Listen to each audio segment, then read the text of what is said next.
የመንግስት ጠንከር ያለ ማስጠንቀቂያው ለሃይማኖታዊ ሚዲያዎች ተላልፏል።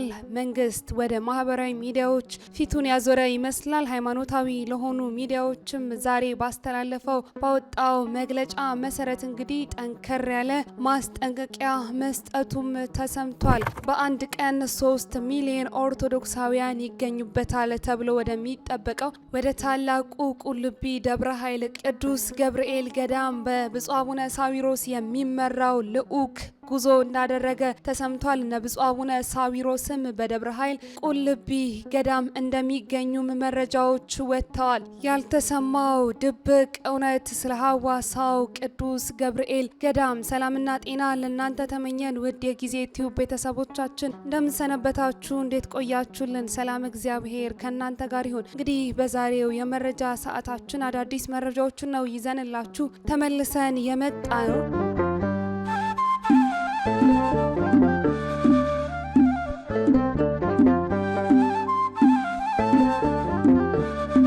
ቀዳሚ ያደረግንላችሁ መረጃችን እንግዲህ መንግስት ጠንከር ባለ መልኩ የሰጠውን ሃይማኖታዊ ለሆኑ ሚዲያዎች ያስተላለፈውን ጥብቅ የሆነ መመሪያና መልእክት የሚመለከት ይሆናል። እንደሚታወቀው እንግዲህ ከሰሞኑ መንግስት ጆሮና አይኑን በሙሉ ትኩረቱን ወደ ማህበራዊ ሚዲያዎች እንዳደረገ ይታወቃል። ታዲያ በዚህ መሰረት በዛሬው ዕለት በደረሰን መረጃ መሰረት የመገናኛ ብዙሃን ባለስልጣን ባወጣው መግለጫ ላይ በሃይማኖታዊ ሚዲያዎች ላይ ጠንከር ያለ ማስጠንቀቂያ መስጠቱም ተሰምቷል። የኢትዮጵያ መገናኛ ብዙሃን ባለስልጣን ባወጣው መግለጫ በሰጠው መልእክቱ ላይ የሃይማኖት መገናኛ ብዙሃን የተጣለባቸውን የፈቃድ ገደብ አክብረው እንዲሁም ደግሞ በጥንቃቄና በኃላፊነት ስሜት እንዲሰሩ በመግለጫው አሳስቧል። በዚህ መሰረት እንግዲህ ባለስልጣኑ በመግለጫው እንደገለጸው ከሆነ ከሰሞኑ እጅግ ውዝግብ አስነስቶ በነበረው በጂፒኤስ የቴሌቪዥን ጣቢያ በሀገራችን ሰላሌ አካባቢን በተመለከተ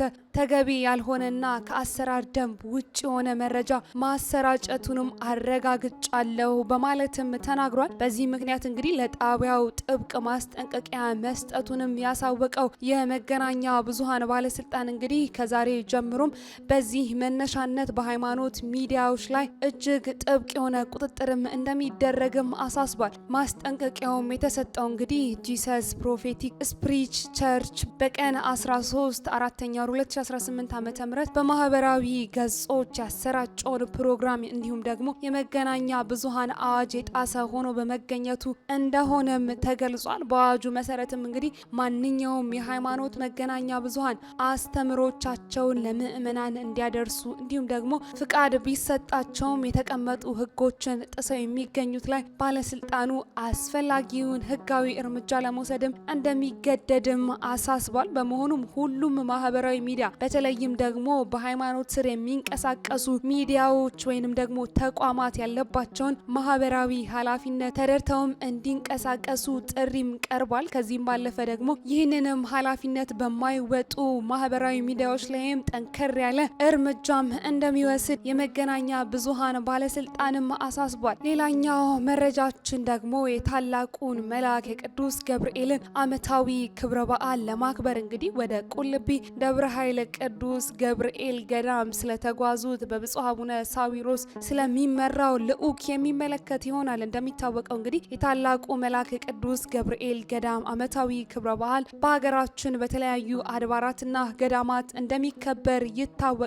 በዚህም መነሻነት እንግዲህ ብፁዕ ጠቅላይ ስራ አስኪያጅ ብፁዕ አቡነ ሳዊሮስን ጨምሮ እንዲሁም ደግሞ የቅዱስ ሲኖዶስ ዋና ጸሐፊ የሆኑት ብፁዕ አቡነ ዲዮስ ወደ ቁልቢ ደብረ ኃይል ቅዱስ ገብርኤል ገዳም መጓዛቸውም ተሰምቷል። ብፁዕ አቡነ ሳዊሮስ የጠቅላይ ቤተ ክህነት ዋና ስራ አስኪያጅ፣ የደቡብ ምዕራብ ሸዋና የሸገር ከተማ አህጉረ ስብከት ሊቀ ጳጳስ የሚመሩት ይህ የልዑካን ቡድንም ዓመታዊውን የቅዱስ ገብርኤል ክብረ በዓል ለማክበር ወደ ድሬዳዋ ከተማ መጓዛቸው የተሰማ ሲሆን ወደ ቁልቢ ደብረ ኃይል ገዳምም ከተጓዙት የቤተ ክርስቲያናችን ልዑካን ቡድንም መካከል ብፁዕ አቡነ ዲዮስቆሮስ የቅዱስ ሲኖዶስ ዋና ጸሐፊን እንዲሁም ደግሞ የራያ ሀገረ ስብከት ሊቀ ጳጳስ እንዲሁም ብፁዕ አቡነ ሚካኤል የደቡብ ጎንደር ሀገረ ስብከት ሊቀ ጳጳስ፣ ብፁዕ አቡነ መልከጼዴቅ እንዲሁም ብፁዕ አቡነ ዜና ማርቆስ የጉጂ የምዕራብ ጉጂ ቦረና ሊበን ዞኖች የምዕራብ አርሲ ሀገረ ስብከት ሊቀ ጳጳስ፣ ብፁዕ አቡነ ፊልጶስ እንዲሁም ደግሞ በርከት ያሉ የቅድስት ቤተ ክርስቲያናችን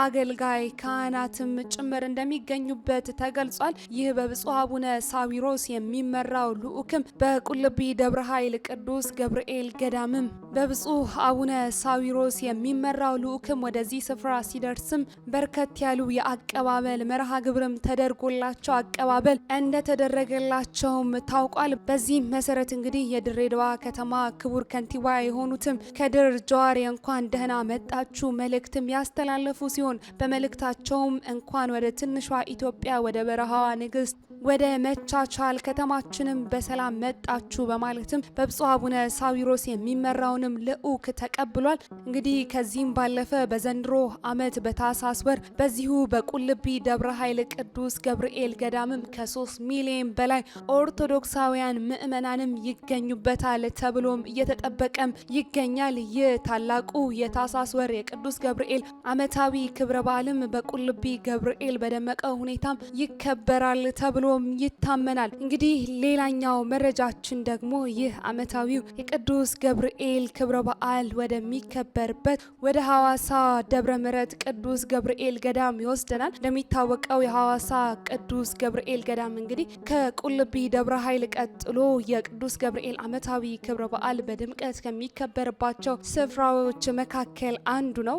ይህ በሲዳማ ሀገረ ስብከት ስር ከሚገኙ ገዳማትና አድባራት መካከል አንዱ የሆነው የሐዋሳ ደብረ ምሕረት ቅዱስ ገብርኤል ገዳም እንደ ሀገርም የታላቁ መልአክ የቅዱስ ገብርኤል ዓመታዊ ክብረ በዓል በደማቅ ሁኔታ ከሚከበርባቸው አድባራትና ገዳማት ግንባር ቀደም እንደሆነ ይመሰከርለታል። ታዲያ ስለዚህ ታላቅ ገዳም እስቲ ትንሽ እንበላችሁ። እንግዲህ የሐዋሳ ቅዱስ ገብርኤል ገዳም በመጀመሪያ በ1953 ዓመተ ምህረት የተመሰረተ ሲሆን ሲመሰረትም ወይንም ደግሞ ጅማሮም ሲጠነሰስ ይህ ቤተክርስቲያን በጣውላ ብቻ የተሰራ ቤተክርስቲያን እንደነበርም ይነገርለታል። ታዲያ ከ3 ዓመታት አገልግሎት በኋላም ግንቦት 19 ቀን 1956 ዓመተ ምህረት በሁለተኛ ተሻሽሎ ወደ ተሰራው ህንጻ ቤተክርስቲያንም ገብቶ አገልግሎት መስጠትም ችሏል። ታዲያ ይህ ታላቅ ገዳም ከሚሰጥበት አገልግሎትና የአካባቢው ምዕመናን ፍላጎትም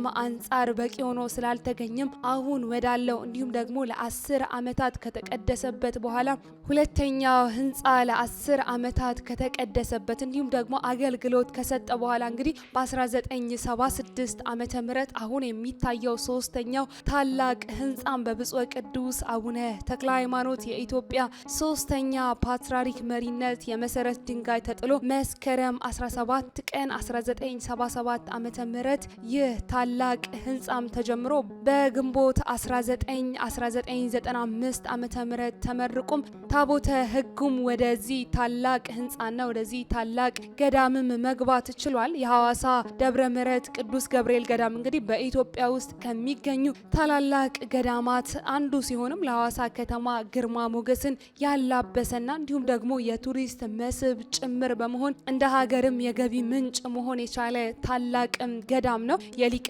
መላእክ የቅዱስ ገብርኤል ዓመታዊ ክብረ በዓልም በዚህ ታላቅ ደብር እንግዲህ በዓመት 2 ጊዜ በደመቀ ሁኔታ የሚከበር ሲሆን ታህሳስ 19 እና ሐምሌ 19 ቀንም በዚህ ታላቅ ስፍራና በዚህ ታላቅ ገዳም ከተለያዩ የሀገራችን ክፍሎች ከሚመጡ ኦርቶዶክሳውያን ምዕመናንም እንግዲህ ይህ የዓመታዊው የቅዱስ ገብርኤል ክብረ በዓልም በደመቀ ሁኔታ እንደሚከበርበትም ይነገራል። ውድ የጊዜ ቲዩብ ቤተሰቦች ለዛሬ ያዝንላችሁ መረጃችን እንግዲህ ይህንን ይመስል ነበር። በሌላ መረጃ እስከምንገናኝ ሰናይ ጊዜ ለእናንተ ተመኘ።